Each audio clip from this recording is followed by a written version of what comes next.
Wonder Woman 84 is releasing on Christmas Day in theaters and HBO Max. Is Black Widow next? And new photos of Batman and Deathstroke from Justice League.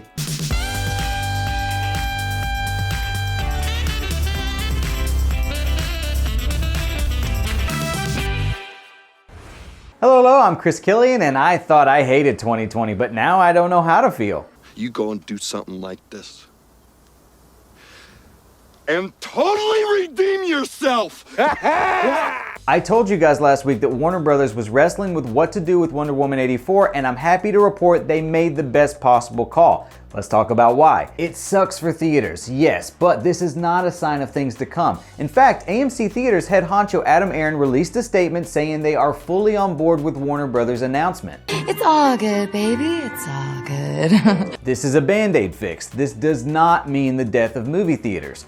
Movies will always make more money in theaters, but the fact is that Wonder Woman 84 was in a damned if you do, damned if you don't spot right now. Either release as planned and risk losing money because so many theaters are closed, or get delayed again and risk losing audience interest, plus stiff competition in the summer. Not only will Wonder Woman 1984 not lose interest from another delay, but now Warner Brothers and DC literally just gifted every comic book fan a Christmas present after this show of a year by making it completely free on HBO Max.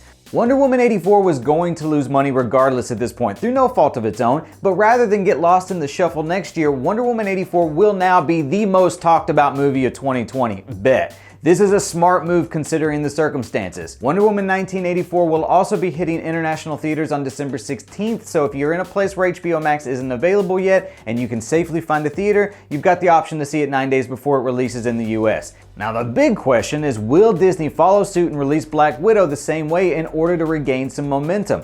Maybe. It might not be necessary with WandaVision right around the corner, but if there is something storyline-wise in Black Widow that's holding up other Marvel properties, I could see them watching how this plays out very closely. I'm watching you.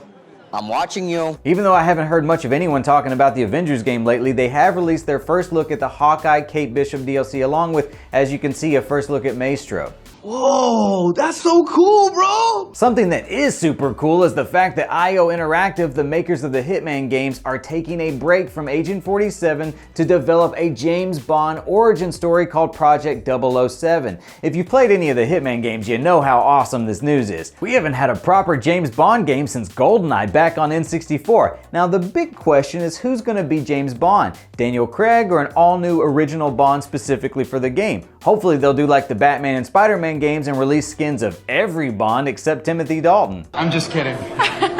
We also got the first trailer for Chaos Walking, a new sci-fi flick starring Tom Holland and Daisy Ridley. I've got no clue yet what it's about, except that Daisy is apparently the only girl on the planet, and that's a recipe for disaster. Finally, Ben Affleck released a photo of himself as Batman today, and I love how it's Batman holding a giant gun killing stuff. Ben Affleck don't give a damn what you think. Just a feeling. We also got our first photo of what I'm assuming is Nightmare Deathstroke, and I kinda dig the mohawk look, not gonna lie. Just so you know, there will be no show tomorrow. Why? Why?